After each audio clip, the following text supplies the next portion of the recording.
Hello everyone. तो आज बात करने वाले खेसारी लाल यादव जी और रानी एक्ट्रेस का एक बहुत ही बेहतरीन बोलबम सॉन्ग के बारे में, जिसका पोस्टर आ चुका है और फुल टीजर का रिलीज डेट भी आ चुका है।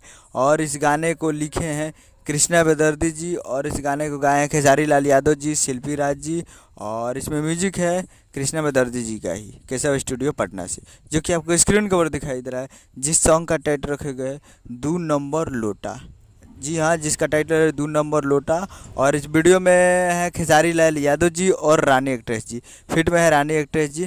तो और फुल टीजर का रिलीज डेट भी आ चुका है। फुल टीजर रिलीजिंग ऑन 5 अगस्त को सुबह 6 बजे फुल वीडियो सॉन्ग के टीजर को रिलीज़ किया जाएगा।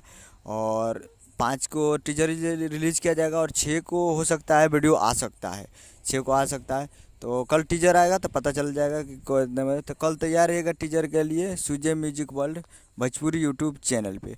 तो कल Sujay music world present Bhojpuri YouTube channel पर तैयार रहेगा। उम्मीद करें वीडियो अच्छा लगा तो चैनल को सब्सक्राइब लाइक कर दिए। मिलते हैं अगले वीडियो में, तब तक के लिए जय हिंद, जय भोजपुरी।